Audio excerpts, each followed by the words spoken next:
America Iran युद्धाचा परिणाम आता भारतावर होताना पाहायला मिळतोय। त्याच्या झळा भारताला बसताना दिसत आहेत।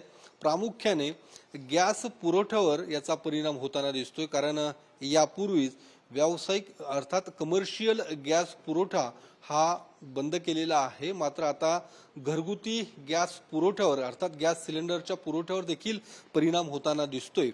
या संदर्भात प्रशासनाकडून नेमकी काय खबरदारी घेतली जाते यासाठी बोलण्यासाठी आपल्या सोबत आहेत पुरवठा विभागाचे उपायुक्त दिनेश तावरे। तावरे सर, काय नेमकं आपण काय उपाययोजना करतोय? कारण ग्राहकांच्या आता तक्रारी यायला सुरुवात झालेली आहे की व्यावसायिक गॅस तर मिळत नाहीये, मात्र घरगुती गॅस पुरवठ्यावरती देखील परिणाम होतोय। आपण प्रशासनाच्या माध्यमातून या सगळ्या परिस्थितीमध्ये काय उपाययोजना करतोय?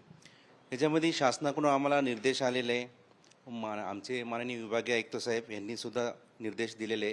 आम्ही कालच खाली सर्व जिल्हा पुरवठा अधिकारी आणि अन्नधान्य वितरण अधिकारी यांना लेखी दिलेले की बाबा आम्ही तर मीडियामधूनच आपल्याकडून ऐकतोय की नाही का की कुठं ग्राहकांची तक्रार वगैरे, माझ्याकडे तशी अजून काही लेखी तक्रार वगैरे आली नाही, परंतु ग्राहकांची कुठेही गैरसोय होऊ नये म्हणून त्यासाठी आम्ही आमच्या प्रशासनाच्या वतीने सगळ्यांना आम्ही लेखी पत्र दिलेले आणि ग्राहकांची कुठेही फसवणूक होऊ नये, काळा बाजार होऊ नये त्यासाठी आम्ही पथके निर्माण केलेली आहे। आपण 5 जिल्ह्यांच्या पुरवठा अधिकाऱ्यांना पत्र दिलेलं आहे, काय नेमकं ते पत्र दिले? पत्रामध्ये आम्ही शासनाकडून लेखी आला आम्हाला आणि आम्ही लेखी दिले त्याच्यामध्ये की बाबा ग्राहकांची जे काय आता मीडियामार्फत आम्हाला बातम्या किंवा ग्राहकांना वाटतं की आता युद्ध चालू, युद्धाच्या अनुषंगाने बाबा आम्हाला पेट्रोल मिळणार नाही, आम्हाला गॅस मिळणार नाही, परंतु अशी काही परिस्थिती आज रोजी तरी नाही आहे। आपल्याकडं मुबलक आहे, संपूर्ण म्हणजे पेट्रोल पुरवठा आहे, आपल्याकडं मुबलक पुरवठा आहे। पण मग या सगळ्या परिस्थितीमध्ये काही एजन्सीजकडनं किंवा काही ग्राहकांकडनं काळा बाजार होण्याची शक्यता जास्त वर्तवली जाते। काही तक्रारी देखील काही लोक आमच्याशी बोलताना तसं बोलताना, कारण की जास्त दराने सिलेंडरची विक्री होताना दिसते।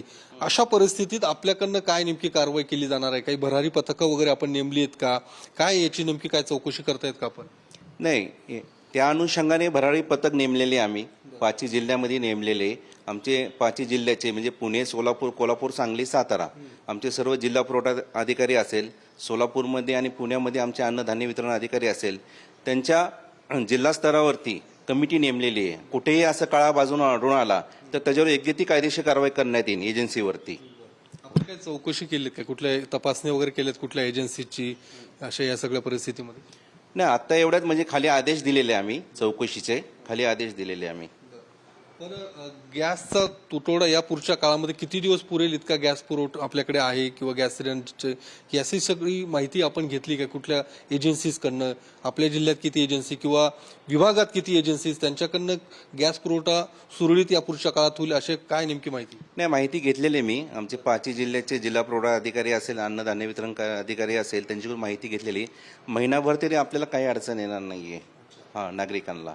फक्त व्यवस्थित जे गॅसचं आहे तर त्या बाबतीत मी गॅसचे जे जिल्ह्याचे अध्यक्ष आहे त्यांच्याशी थोडी माहिती घेतली। त्यांचं असं म्हणणं की बाबा चाकण डेपोमध्ये आम्हाला काही वेळेवरती गाड्या भरून मिळत नाही, त्यांची एक अडचण आहे।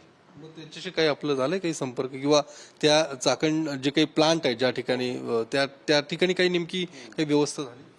मी त्यांच्याशी बोलण्याचा प्रयत्न केला, त्यांचा संपर्क होऊ शकला नाही, परंतु मी आज त्यांना लेखी देत आहोत जी। चाकणचे जे DGM सर आहे रत्न पारखी सर, त्यांच्याशी मी स्वतः संपर्क साधण्याचा प्रयत्न करत आहे। काय लेखी काय आपण त्यांना देणार आता?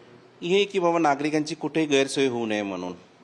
आणि हो, ग्राहकांना काय आपण आवाहन करणार की अशा परिस्थितीमध्ये ग्राहकांमध्ये पण मोठ्या प्रमाणात संभ्रम निर्माण झालेला आहे की या पुढच्या काळामध्ये सिलेंडर मिळणार नाही, अनेक एजन्सीच्या बाहेर गर्दी पाहायला मिळते, या सगळ्या परिस्थितीत आपण काय आवाहन करणार? मी ग्राहकांना एकच आव्हान करेन आपल्या माध्यमातून की नागरिकांनी अफवावरती विश्वास ठेवू नये, कुठल्याही अफवावरती विश्वास ठेवू नये, प्रशासनावरती विश्वास ठेवावा।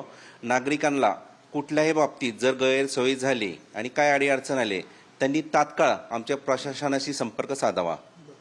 निश्चितच। तर या सगळ्या परिस्थितीमध्ये दिनेश तावरे यांनी जी काही माहिती दिलेली आहे, अर्थात कुठेही गैरसोय होणार नाही किंवा अनेक ठिकाणी जर समजा तशा काही तक्रारी असतील तर त्यांनी संबंधित अधिकाऱ्यांकडे तशा तक्रारी कराव्यात, त्या संदर्भात कारवाई देखील केली जाणार आहे।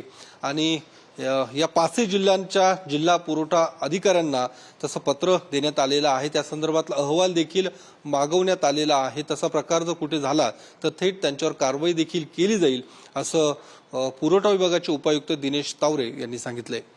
कॅमेरामन अभिजित पिसेसह योगेश बोरसे, TV9 मराठी, पुणे.